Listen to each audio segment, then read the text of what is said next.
Okay, now no heat leaves or enters the gas.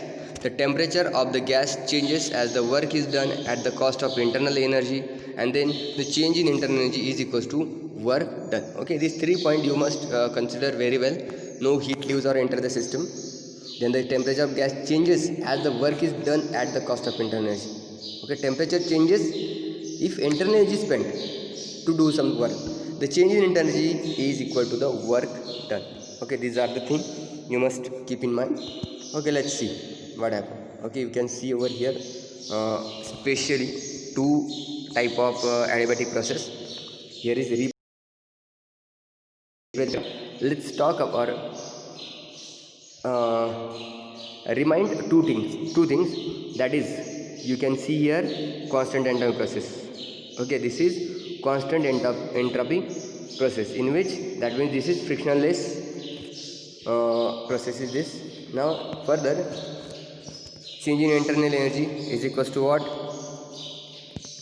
mcv t2 minus t1. Change in enthalpy is mcp t2 minus t1. Work done is equals to mcv t1 minus t2, same as that. Now heat supplied is equals to q, because heat neither enter the system nor exit. Next one is work done, which is equals to 1 upon gamma minus 1 into p1 v1 minus p2 v2. Keep in mind this value gamma, which is equals to 1.4 for, or it is also called as isentropic index, which has a value of 1.4, which is ratio of Cp upon Cv. Definition may be asked in the exam, so be prepared for it. Then change in entropy is what? dq is equals to u plus w. Change in heat or heat supply rejected is 0, therefore w is equals to minus du. Thus the internal energy of system decreases to produce work output. Okay, as we have already read that this work done or internal energy is utilized to do some work, therefore there is negative sign for this internal energy in isentropic or adiabatic process. Relation between PV and T. Here PV raised to gamma is equals to C. So P1 V1 raised to gamma is equals to P2 V2 raised to gamma. All these things are given. You can see the V1 upon V2. This relation you must remember, because depending on any three quantity and this gamma will be given, you have to calculate this third quantity in the problem. This will be very necessary data.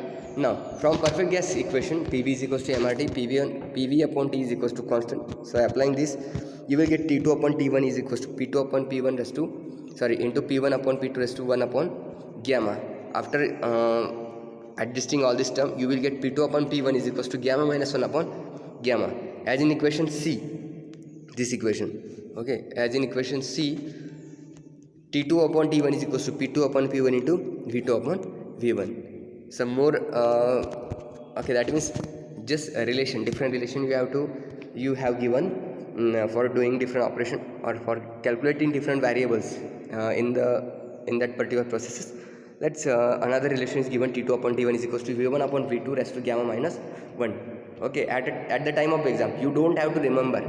Okay, keep all this concept clear so that you can derive any formula at the time of exam. Don't make your mind dustbin. Okay, so okay, just read all these things, keep your concept clear so that you can derive all this equation at the time of exam.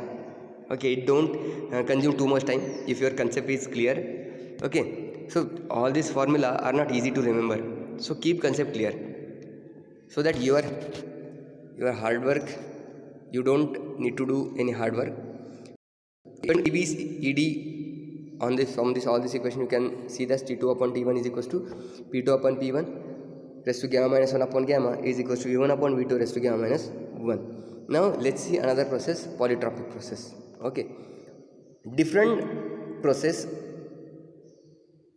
than this isentropic process is quite different. The process described above, that is isobaric or isobaric, isochoric, isothermal, adiabatic, are described by single equation, and in this process PV raised to n is constant, where n is called as polytropic index. The value of n may be or varies from 0 to infinity. Okay, these diagrams are given over here, same as adiabatic process. You can write all this equation for this polytropic process also.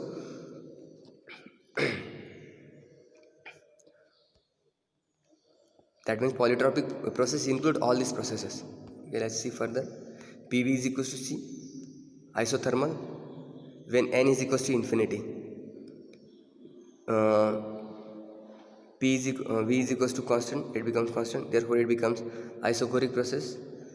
And when n equals to gamma, value of n varies with depending on the process. You can see isothermal when n is infinity, sorry, n is 1. N is 1, process become isothermal. If n is infinity, it becomes isochoric. If n is equals to gamma, it becomes isentropic. And if n is equals to n, it should be considered as polytropic process, and you will have the same relation as that of adiabatic process, just replace gamma by n.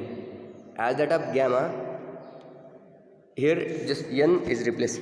Okay, these are some standard isochoric, isobaric, isotropic, and all these are standard process. Okay, you can all these process are this polytropic for particular value of n. If 1 is taken, then it is isothermal. That means what do you say? Isothermal process. Then isochoric, it was infinity. Isobaric, and for isentropic, it was equals to gamma. So just depending on value of n, you have to consider all these things. Now here W or dW you can calculate like this: mR upon n minus 1, T1 upon T2. Then about change in internal energy, which is equals to mCV T2 minus T1. Heat transfer Q is equals to mCV n minus gamma upon n minus 1, T2 minus T1. Then this relation is also given. You have this Cn is equals to Cv n minus gamma, that is 1 minus n. Heat supplied Q is equals to mCn T1 minus T2. Now next process is what? Throttling process.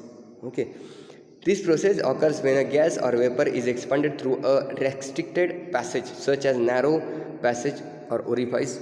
When a fluid passes through a narrow opening, there is drop in pressure of liquid, result in an increase in kinetic energy of the fluid stream due to frictional resistance between the fluid and surface of opening. Reduce the velocity of the on leaving is negligible. You can see this orifice. Let's discuss about this. Is throttling process is shown on this PV diagram, TS diagram, and HS diagram. The friction converts the kinetic energy into heat. During this process, no external work is done, no transfer of heat, no change in temperature. Thus, enthalpy of fluid remains constant. This process is represented by horizontal dotted line on enthalpy, as it is irreversible process. Okay, this was about throttling process. Okay, all these process we have discussed from this chapter, that is ideal gas and ideal gas processes.